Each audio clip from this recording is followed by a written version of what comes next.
Olá, tudo bem com você? Que a graça e a paz de nosso Senhor Jesus esteja em sua vida. Pois bem, pela graça e misericórdia do Senhor, aprove o Senhor nos conceder mais essa oportunidade para que nós pudéssemos estar aqui para falar mais um pouco a respeito da palavra de Deus. Eu estou expondo o Evangelho segundo escreveu João. Hoje eu estarei falando a respeito do capítulo 8. Então, do capítulo 1 até o capítulo 7, eu já fiz em torno de 40 vídeos. Inclusive eu tenho uma playlist, só você procurar aí no YouTube, eu tenho uma playlist, você pode assistir todos os vídeos anteriores a respeito desse evangelho tão lindo que é o Evangelho de João. E vamos lá. Está aí na tela o Evangelho de João, capítulo 8. O título é A Mulher Adúltera. Então, a mulher adúltera, João é que traz esse assunto da mulher adúltera e nós vamos ver o que diz a palavra de Deus a respeito desse fato que aconteceu. Diz assim o texto. Deixa eu só diminuir um pouquinho aqui.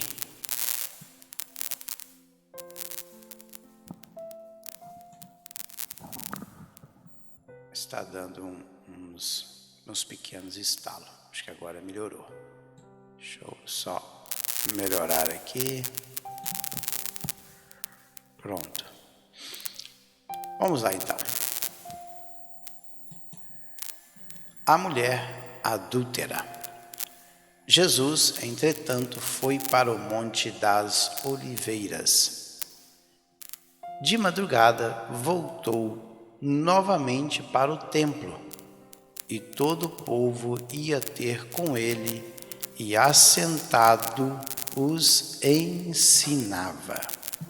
Então veja que Jesus ainda continuou em Jerusalém. Nós falamos no capítulo anterior que Jesus ele estava em Jerusalém por ocasião da festa de Tabernáculos. Então, se você dá uma olhadinha no capítulo 7, ele, no finalzinho do capítulo, diz assim: e cada um foi para a sua casa. Então, teve um problema ali, a reunião das autoridades religiosas de Jerusalém, a respeito de Jesus. Eles queriam prendê-lo, mas não conseguiram. Teve ali a questão de Nicodemos. Nicodemos falou para eles algo, e diante da fala de Nicodemos, eles disseram ainda: dar-se acaso de que também tu és da Galileia? Examina e verás que da Galileia não se levanta profeta. Questionaram a fala de Gamaliel, ou melhor, de Nicodemos, e logo depois de ter questionado Nicodemos, cada um foi para a sua casa. E agora, no capítulo 8, diz o seguinte: Jesus, entretanto, foi para o Monte das Oliveiras. Então, cada um foi para a sua casa, porque nós temos que entender que a Bíblia, quando ela foi escrita, ela não foi escrita com divisões de capítulos e versículos. Isso foi feito na Idade Média. Mas era um livro direto. Então, é uma continuação daquilo que nós meditamos no capítulo 7. Então, enquanto os Nicodemos, os demais homens, autoridades da lei, eles foram para suas casas, Jesus foi para o Monte das Oliveiras. O que Jesus sempre fazia no Monte das Oliveiras? Jesus orava. Então Jesus ele ia para o Monte das Oliveiras no intuito de orar a Deus. O Monte das Oliveiras era um monte que ficava próximo ali a Jerusalém. Ficava do outro lado do ribeiro, do Vale do Cedron. De um lado você tinha o Monte do Templo e do outro lado o Monte das Oliveiras. E diz aí que de madrugada voltou novamente. Pelo tudo que indica, Jesus passou a noite toda orando. Porque de madrugada aqui, o termo de madrugada é ortros, que é alvorada. Na alvorada da manhã, cedo de manhã, ou seja, no romper da manhã, Jesus, novamente, ele vem para o templo. E todo o povo ia ter com ele, e assentado os ensinava. Aí a palavra grega é didasco, é ensinar. Conversar com outros a fim de instruí-los. É isso aí. Os escribas e fariseus, parece que os escribas e fariseus, aqueles mesmos que parece que reuniram no dia anterior, estava já de espreita, procurando para pegar ele em alguma coisa. Os escribas e fariseus trouxeram à sua presença uma mulher surpreendida em adultério e, fazendo-a ficar de pé no meio de todos, disseram a Jesus: Mestre, esta mulher foi apanhada em flagrante adultério. Então, primeira coisa, como é que eles encontraram uma mulher que foi surpreendida no próprio ato adulterando? É uma coisa que intriga. Esses homens, eles eram terríveis, queriam pegar Jesus de todas as maneiras. Como é que eles encontraram uma mulher surpreendida no próprio ato de adultério? E ele disse, olha, esta foi apanhada em flagrante adultério. E eles continuam aí no 5. Olha só o que diz o 5.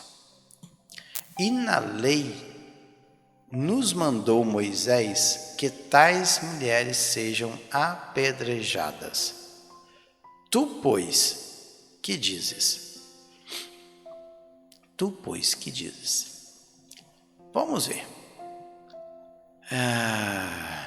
Lá em Levítico, capítulo 20, versículo 10, diz o seguinte: Também o homem que adulterar com a mulher de outro, havendo adulterado com a mulher do seu próximo, certamente morrerá o adúltero e a adúltera. Opa! Viram que nessa história aqui não temos o homem? Não tem. Trouxeram somente a mulher. Eles começaram errando por aí. Trouxeram o homem? Não. A Bíblia não diz que trouxeram o homem. Diz o seguinte: esta mulher foi apanhada em flagrante adultério. Mas e o homem? Onde está o homem? Porque lá em Levítico, capítulo 20, versículo 10, diz que tanto o adúltero como a adúltera deveriam morrer.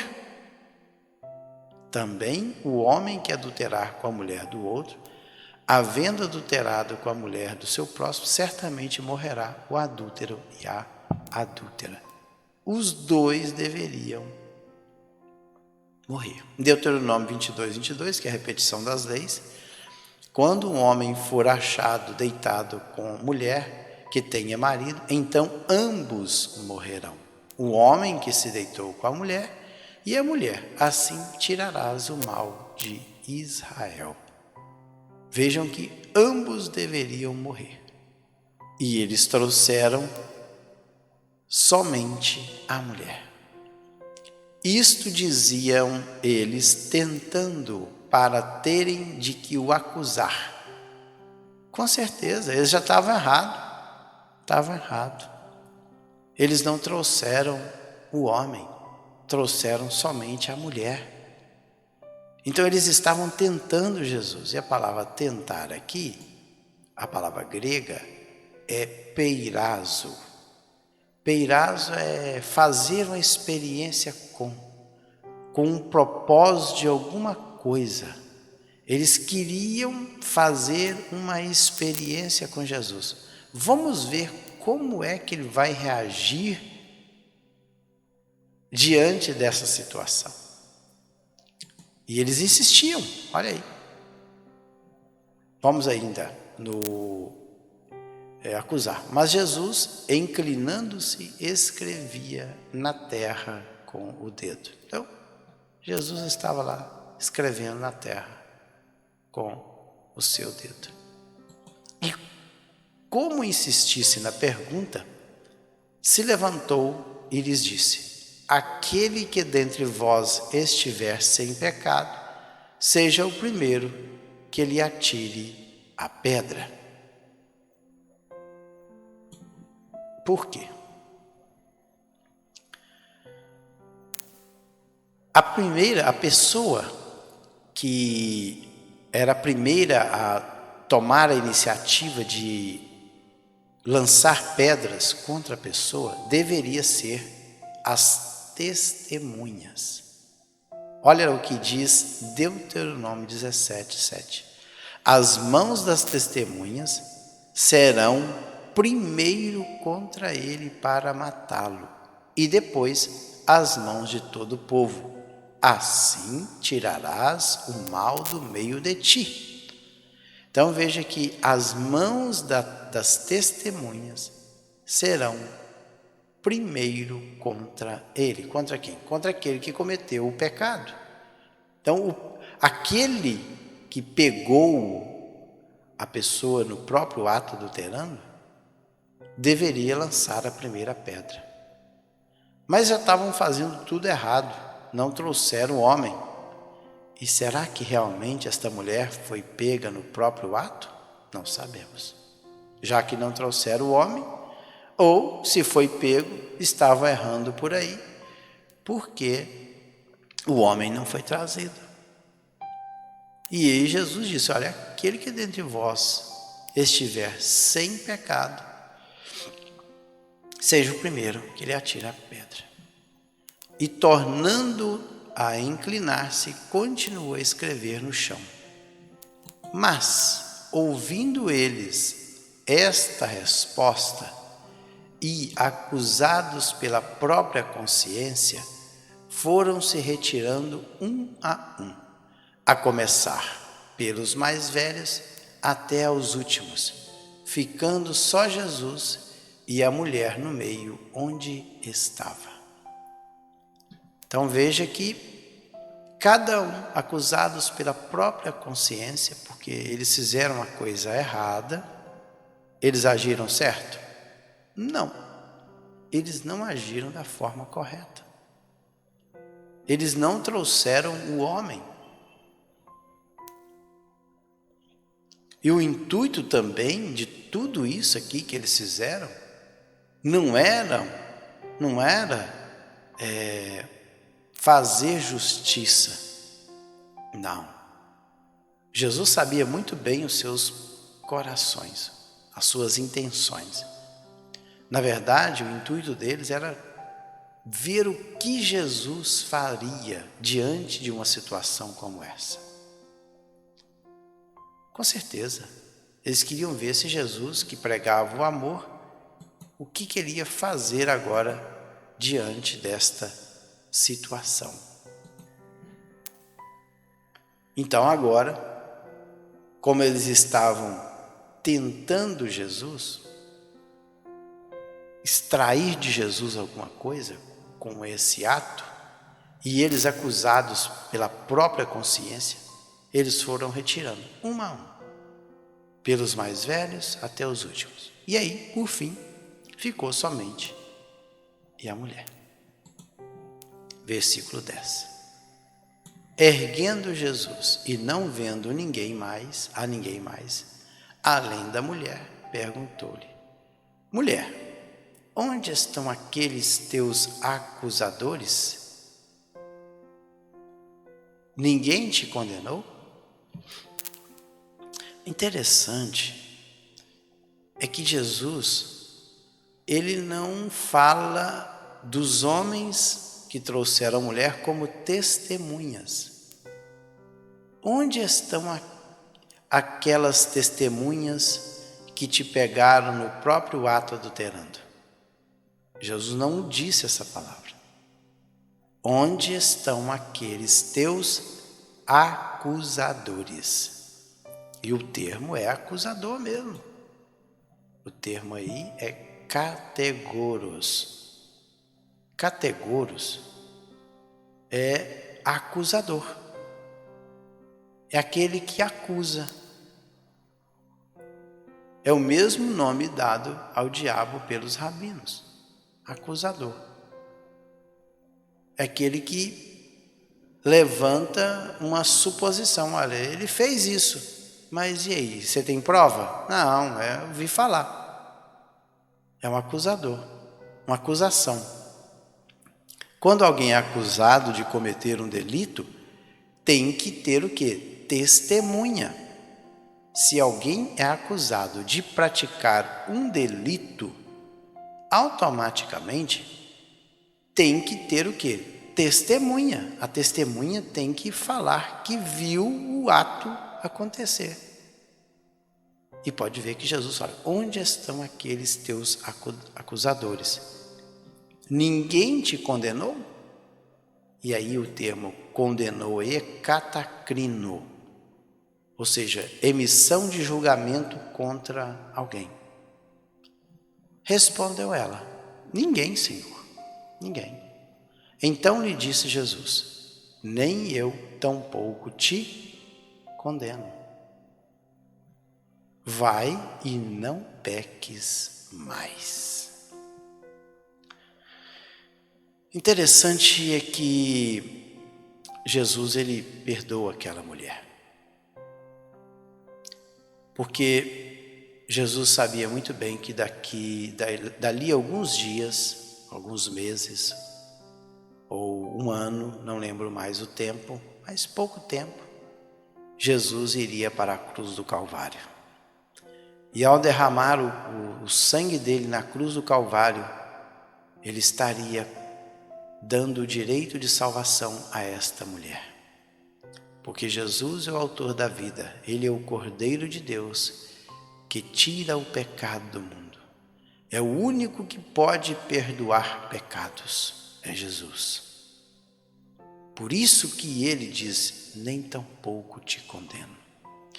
Mas Jesus disse uma coisa tremenda: nossa, eu não te condeno, mas uma coisa eu te digo: vai e não peques mais. Então, Jesus, ele nos concede perdão. Mas ao sermos perdoados, a palavra de Jesus é: vai e não peques mais. Quando Jesus curou um certo homem ali no tanque, depois Jesus o encontrou no templo. Está nesse mesmo evangelho, capítulo 5, versículo 14. Depois Jesus encontrou no templo e disse: eis que já estás são, não peques mais, para que não te suceda alguma coisa pior. Se eu não estou equivocado, esta passagem aqui se refere ao homem cego de nascença ou o homem do tanque, deixa eu ver. A cura do enfermo do tanque de Betesda. Ele cura o homem ali no tanque de Betesda, sai, vai embora, e depois Jesus o encontra novamente no templo. Então ele estava ali próximo ao monte, ao templo de Jerusalém. Ele é curado às bordas ali do templo. Jesus o encontra novamente no templo e Jesus olha para ele e disse: olha, já estás curado, não peques mais, para que não te suceda coisa pior. Então, o perdão do Senhor implica algo, implica em que nós não cometamos mais nenhum pecado. Claro que durante a nossa caminhada aqui neste mundo, nós vamos cometer alguns deslizes, mas não por nossa própria vontade, porque a nossa natureza muitas vezes nos inclina a fazer algo que desagrada ao Senhor. Mas o pecado consciente, como essa mulher aqui estava praticando, ela sabia muito bem que o ato de adultério era um pecado contra Deus, mas ela insistiu em fazê-lo, por isso que ela estava sendo condenada. Mas Jesus fala: vai e não peques mais. Pois bem, então chegamos aí ao final de mais uma meditação. No próximo vídeo, capítulo 8, deixa eu ver aqui, deixa eu puxar novamente, vou pegar outra Bíblia aqui no outro computador.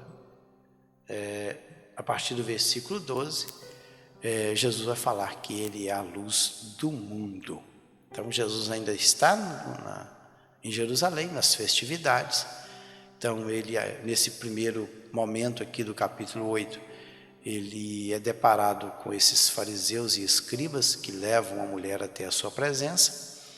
E a partir do versículo 12, Jesus começa a falar ao povo, à multidão: Jesus, a luz do mundo. Mas esse é um assunto para o próximo vídeo. Fiquem todos na paz do Senhor Jesus, que o Senhor te abençoe rica e poderosamente.